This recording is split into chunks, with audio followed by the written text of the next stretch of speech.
Hi, this is Kendra from Pencil and Pigment, and today I kind of wanted to do a 2021 creators sort of year in review.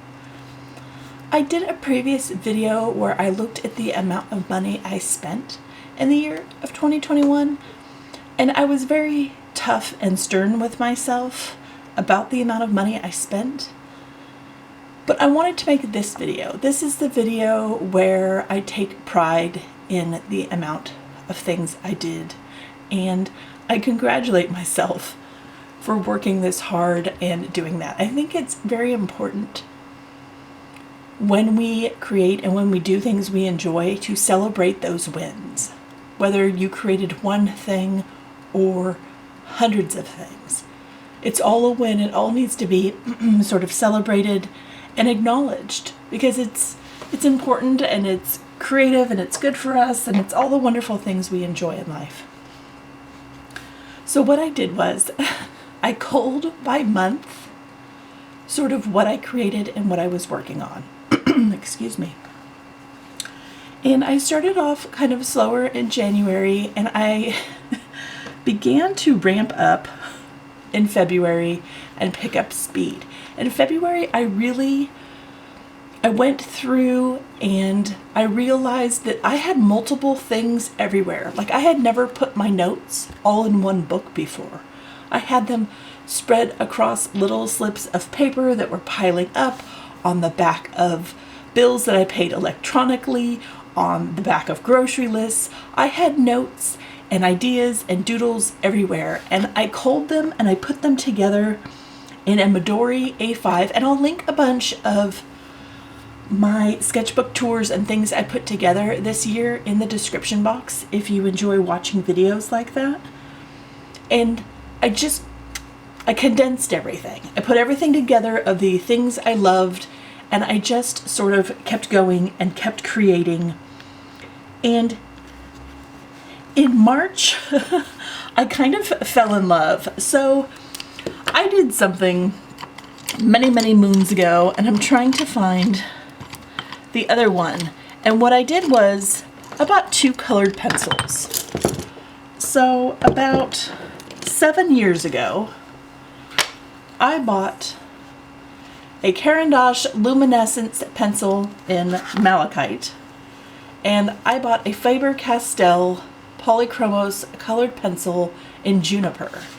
And they sat in my pencil jar with all my other sort of just graphite drawing pencils, and I never touched them and I never used them. And that's fine, because I only bought 2 and it wasn't a huge deal. That year I didn't spend a lot of money on art supplies anyway.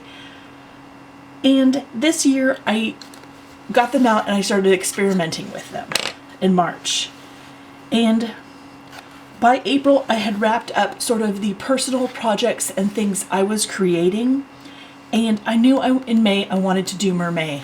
I've done Mermaid about 3 or 4 times now, and a lot of them have been digital, so I haven't been able to show them, but maybe I'll print them or something and do a sketchbook tour of my digital creations of mermaids and stuff. But I bought a set of 36 Polychromos colored pencils. And I thought, I'm just going to try colored pencils as a medium. I wasn't sure if I would enjoy it.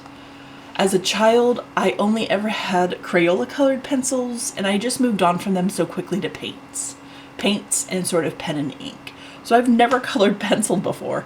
So Mermaid was actually my very first sort of colored pencil creations I've ever done in my entire life, which led me to Junebug, which it led me to the Fall Fungi Challenge, where I just kept going with colored pencils.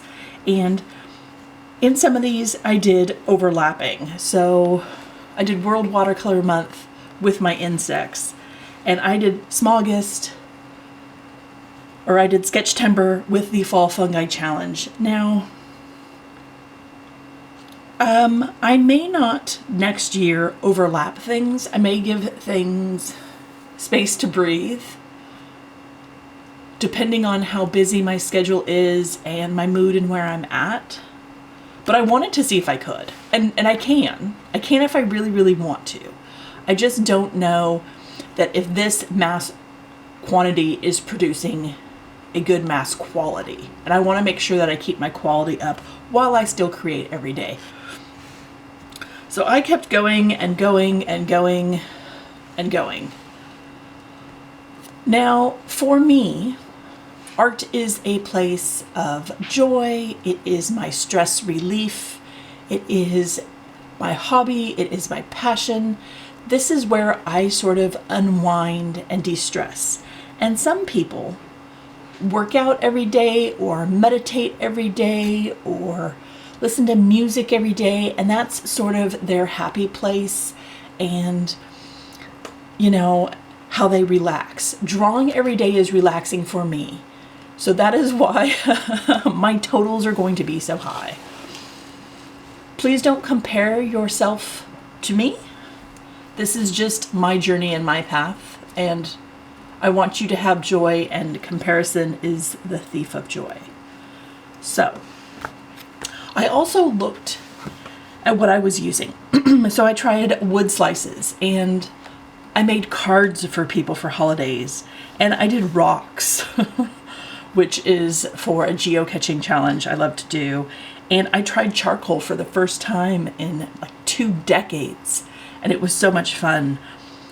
And for colored pencils, I did 151 illustrations. I did so much with colored pencils this year.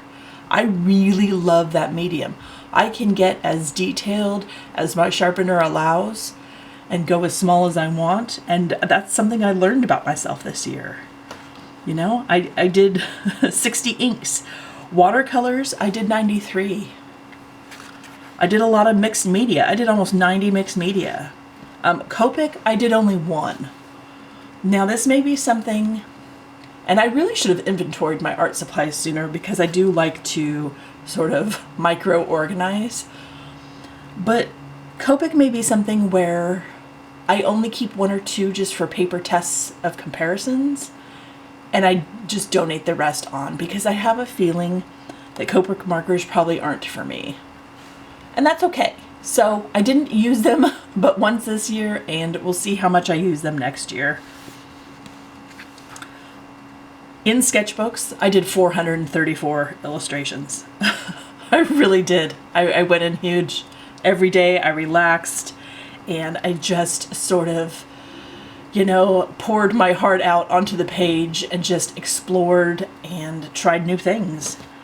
I tried watercolor pencils for an entire challenge. I did 36 of those, and I really love watercolor pencils.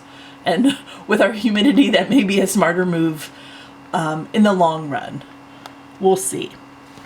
I only created 8 things for my Etsy account. I did, 62 just sketches. And I don't sketch a lot. I did sketch timber, which is where most of them came from. But I do enjoy sketching. It's just I prefer, I think, more polished illustrations. And that gives me sort of that extra gratitude and motivation to keep going and wanting to do it again. A game of shrooms. I did those, which is, again, a geocaching thing. I actually did 3 of those. So I can fix that. But I tried 2 sculptures, and I did chalk pastels. Now I own a really nice set of chalk pastels, and I did not use them nearly as much as I should have. So that's definitely going to be something that I want to incorporate for next year. So my busiest month was September. I did 91. My monthly average, when I just sort of average out all the numbers, I did about 74 drawings a day.